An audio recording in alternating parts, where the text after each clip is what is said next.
from the buyer's perspective, they want to know that they truly are owning something.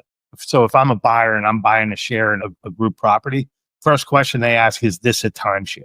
Very important to know that it is not a timeshare. You own your share of that property and it goes up in value just like any real estate. All the fees and maintenance fees and things like that are completely transparent. It's all operated by the group. So I take people through that to help them understand that they're not just buying a week in Jamaica and it's immediately no value the minute I get done with it. The other side, on the seller side, they just want to, can I do this? Can I take equity out of my vacation property without having to give up the times and the memories that I have had here for, years and years?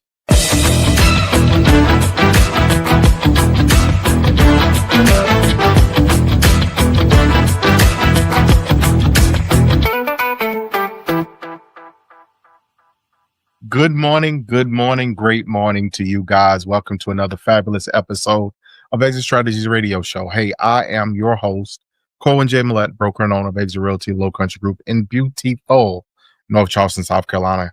Guys, this is your first time listening to the show. Hey, you know what we do. You know how we say it. And y'all can say it with me. You are in for a treat.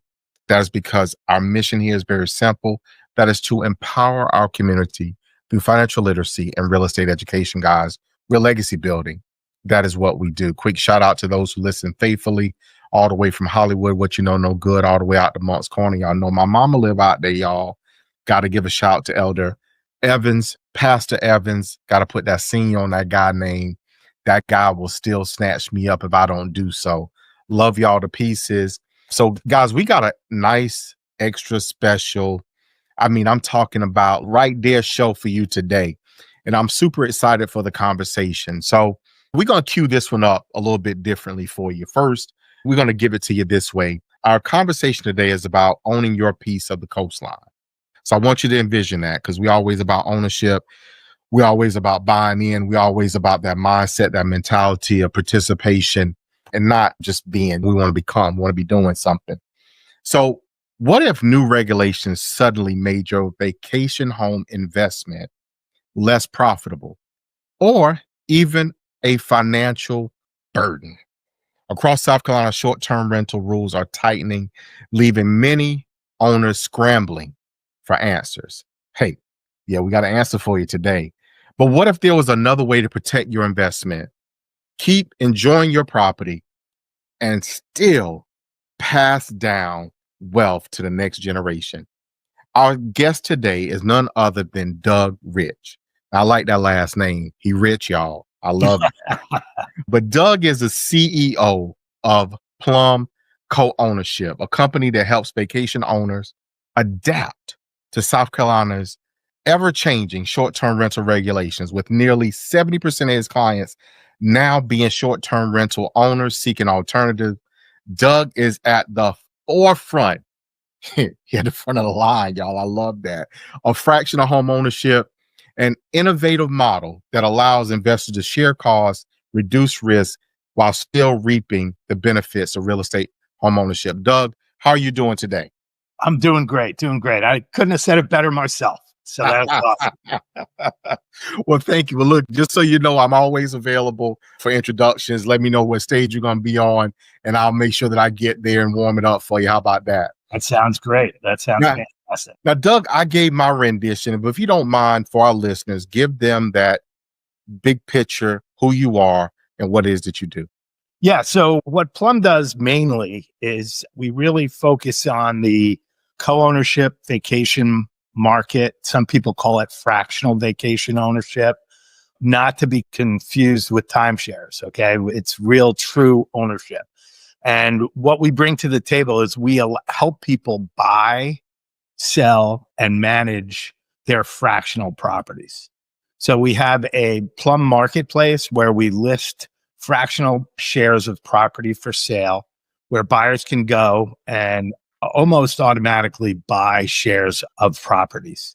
Plum Marketplace is also a place where people can list their fractions of property. So we have a lot of people, you had mentioned, who have a Airbnb kind of short-term rental property, and they're either finding out that it's short-term rentals aren't allowed in their town anymore, or they're being heavily reduced.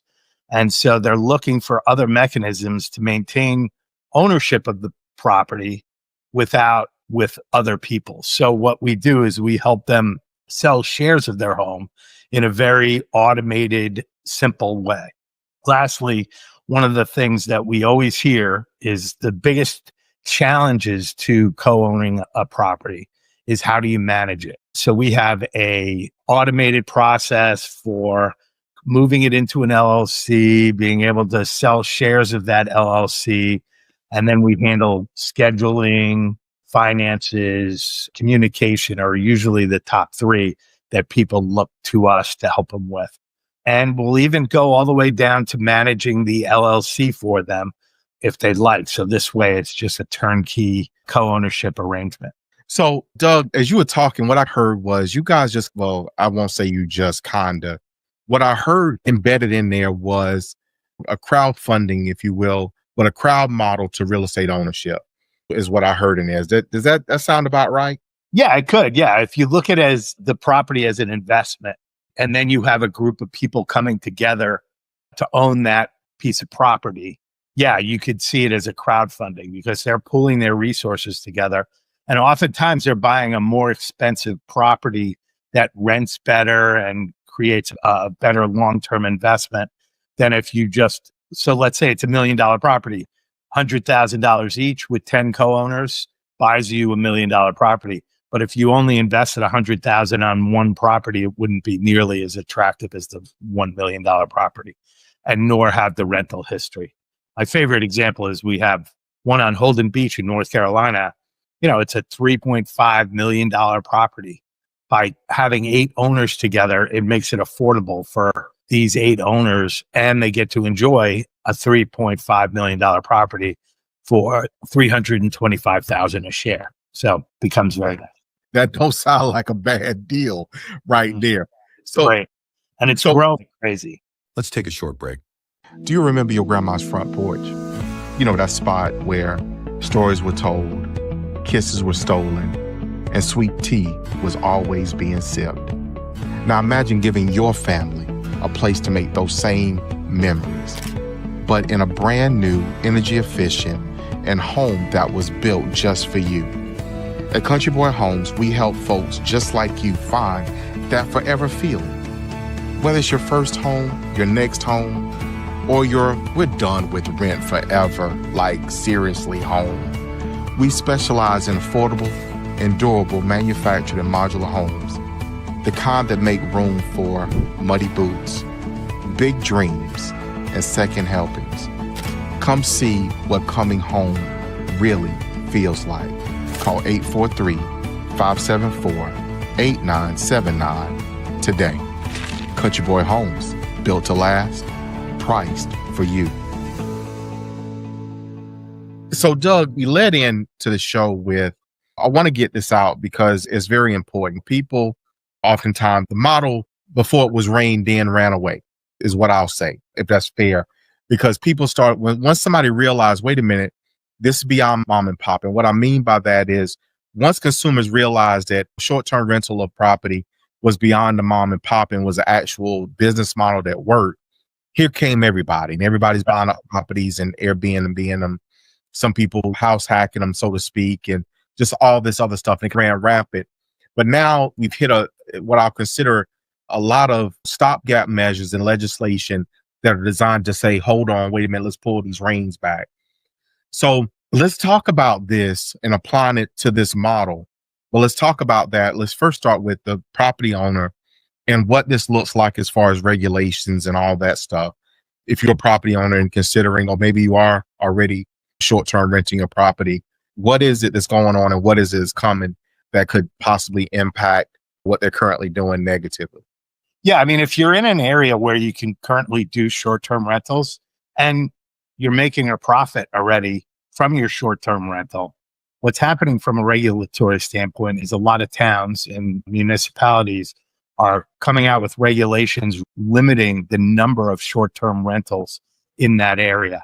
I think Charleston has a regulation. I think it's no more than 4 people can be in a building or something like that. And there's further down in South Carolina, there's regulations in Bluffton and so on and so forth, where they're limiting how many short-term rentals are available in their towns. And this causes a lot of problem for people. Just think about it. If I just invested all my hard-earned money in a property and I wanted to use it a little and rent it out otherwise, and I just found out I can't rent it out anymore, the model doesn't make sense. So what we bring to the table for those property owners is a way to maintain a share of their property while selling the rest. And this way, multiple people can enjoy it and still live within the regulations of the short-term rental market. Now, you're also seeing regulations now that you have to physically live within a certain distance of said Airbnb property. And then there's also, I've recently heard of prospective legislation that will require you to be on the same property. So you have to be physically there in order to sublet an Airbnb, a room, or whatever portion of the property or what have you. So that's definitely a lot to overcome. So let's put this around on the other side, right? That's for property owners, things they need to be aware of. But what about investors? So someone who is looking to get in this space, I know you talked about it, you gave them all of the property up on Holden Beach. That sounds like a win-win all the way around right there. But for investors, how is this long-term? What does this look like long-term for an investor that may decide, okay, this is something I want to participate in? What is, quote unquote, pardon the pun, Doug, what is their exit strategy? Yeah, exactly. That is perfect.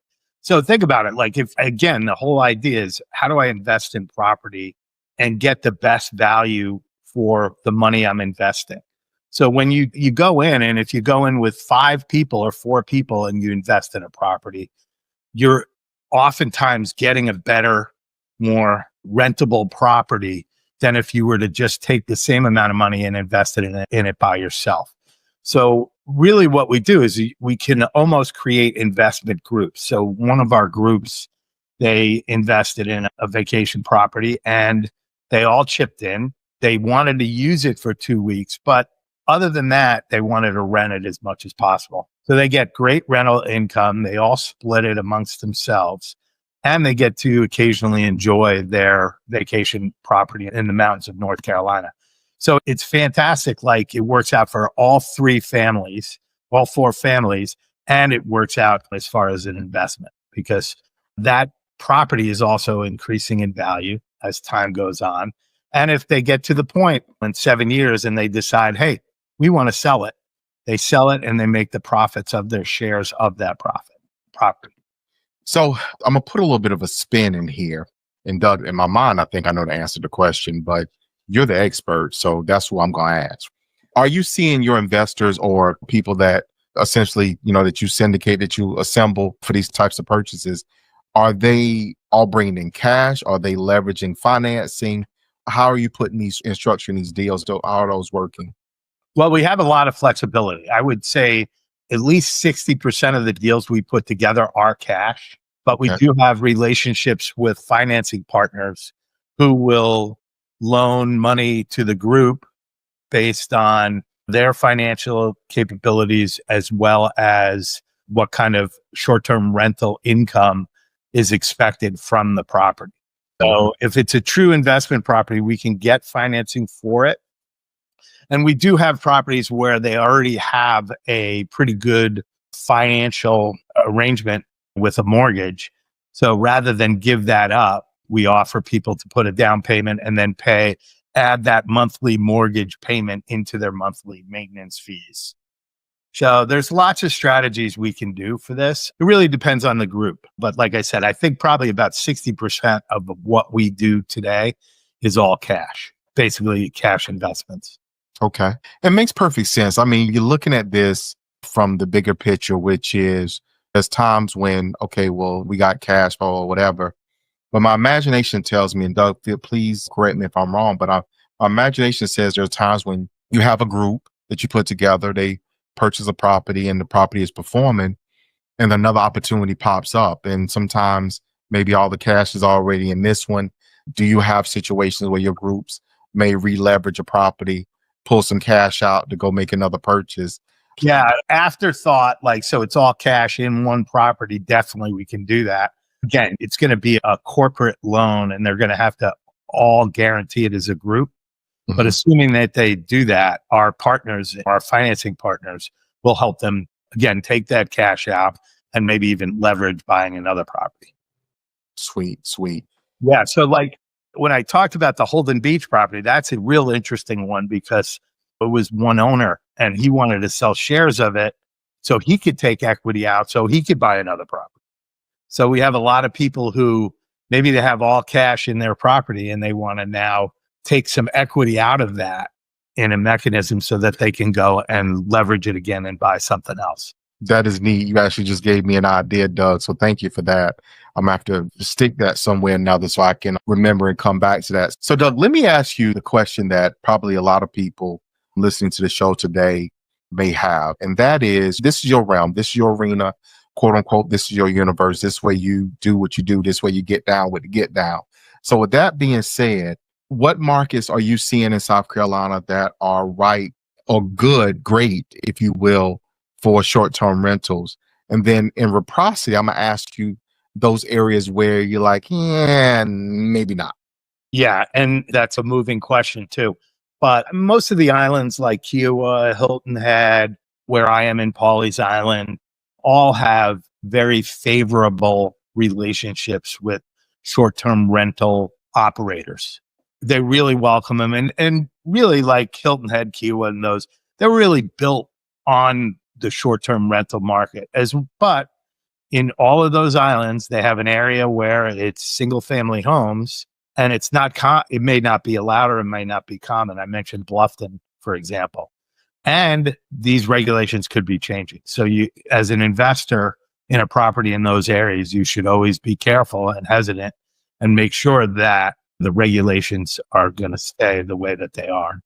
But South Carolina is fantastic up and down the coast, and it just continues to grow. And for us in the fractional home ownership or co-ownership vacation market, here in Pawleys Island, there's hundreds of these already that have been established for years and years, all with different numbers of shares and fractions available.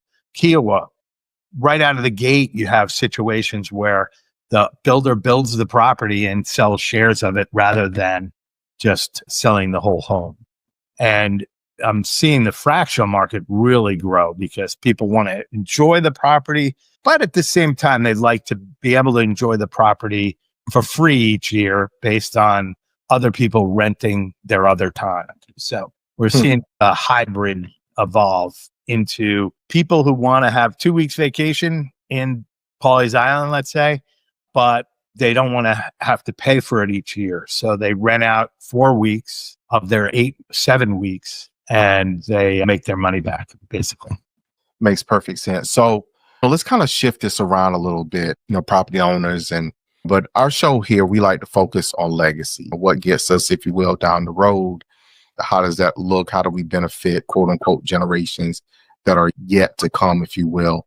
So I want to ask you, well, first, let me back up and kind of make sure I get this out, which is, have you ever worked with or assisted someone who felt blindsided by these regulations? And if you have, then can you share a story about how this model has helped them to hold on to their property and to preserve it as a part of their legacy for their family? Yeah, and that's great. I like the whole legacy. I'll tell you a story about that because that's important. But also I worked with a couple of couples who got blindsided on the West Coast. It was on the West Coast, but they got blindsided. They built this whole big project. They wanted to own part of it, but they wanted to make their money, in other words, pay for it with short-term rentals. Suddenly it's not allowed. They didn't want to give up the property. This was going to be passed down to their children and maybe their children's children. And so what they did is they sold shares in the property. They were able to maintain some ownership and afford some ownership, but they didn't have to get rid of the entire property because short-term rentals were no longer allowed. I love this story a lot. I get this a lot where I grew up with going to the lake house my grandparents owned for a bunch of time each year. It was their cottage, whatever. We would all get together as a family, go to the lake house. And that was my memory. So now it's very hard for people to afford a big enough place where they can call it their lake house or their beach house or wherever they want to go. But they do want to establish a legacy where their children can go every year to the same house and their children's children could start going to the same house. So we see a lot of families, especially young families, buying into some of these beachfront homes and lakefront homes that we represent so that they can enjoy it generationally year over year, even though because pricing has gone crazy and they can't afford it themselves.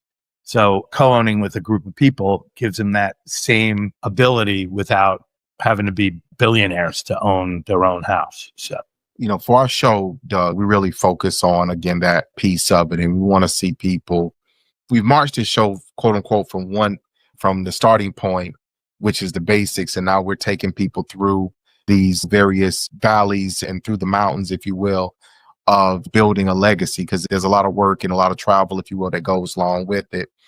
And for people to be able to buy in and own a part of something, we all have this mindset, Doug, of I want to own it. Well, sometimes it's easier to start by owning a piece of it.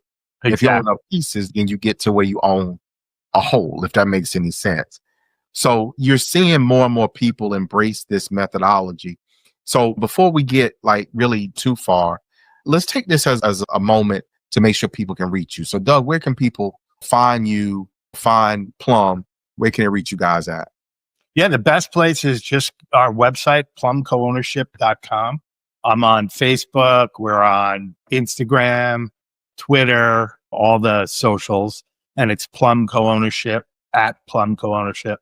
And you can reach me directly at doug@plumcoownership.com. I welcome anyone to talk to because no matter how many times I explain it, there's still lots of questions. And when you actually get down into the details, Corwyn, there are a lot of nuances that you have to think about before entering into something like this. And we answer all those questions. We give people the confidence that they're moving into something that is well thought out and will help them in the future. So Doug, if I could get you to give us, I'm pretty sure there's a question that you get often. You may not get it every time, but you get it often enough that you got your boom and off to the races, maybe on your FAQ.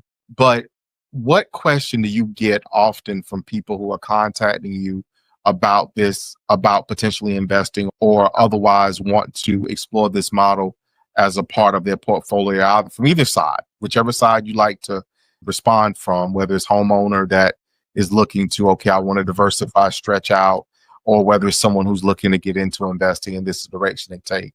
What is that question? Again, with each side of it, it's a different question. But from the buyer's perspective, they want to know that they truly are owning something. So if I'm a buyer and I'm buying a share in a group property, first question they ask is this a timeshare? Very important to know that it is not a timeshare. You own your share of that property and it goes up in value just like any real estate. All the fees and maintenance fees and things like that are completely transparent. It's all operated by the group. So I take people through that to help them understand that they're not just buying a week in Jamaica and it's immediately no value the minute I get done with it. The other side, on the seller side, they just want to, can I do this? Can I take equity out of my vacation property without having to give up the times and the memories that I have had here for, years and years? And for us to be able to help them with that and them to still be able to maintain a certain amount of time in their favorite place to go that they've gone year after year with their family is a good feeling. And a lot of those are also happy because an owner treats the property different than a renter. Absolutely every time. Different than a renter. And that's why we're so excited because we can help these people and they come together. And I hate to say it, it sounds really corny, but once you co-own a house with somebody, you almost become family in some way. And it's really fun to see, like one property group, their kids play together. They go up there once a year now as co-owners in the same house. and they all spend 1 week a year as co-owners at the house. It's just great to just see how it evolves and how it grows. But the reason why it's so successful for them and for other co-owners that work with us is we provide the necessary expertise so that when you form the group, all possible issues are well thought out and we have accounted for any potential problems that they may run into. Now, are there ever problems still? Yeah, but we've thought through all the possible problems that people can run into co-owning a house. And we've laid it out in an operating agreement that as long as they follow it, they should be fine. So, Doug, I want to thank you, man. That's great. I want to thank you first and foremost for taking time out of your busy schedule to be here on the show. Yeah, this is great. So as we wrap up and close today, listeners, I want to give you my takeaways, and this is your action piece. So this is what I took from Doug's advice for us all today. Regulations will change, but legacy doesn't have to. Protect your investments by exploring creative strategies to keep your wealth working for you and for your family. So that is our takeaway today. Doug, again, one more time, God, thank you so much for being on the show with us today. I really appreciate it. I really appreciate the time too. Thanks, Corwyn. So for our listeners, guys, y'all know how I feel. Y'all know what I say. Y'all know I put the two of them things together and I give it to you this way, which is to tell you that I love you. I love you, guys, and we're going to see you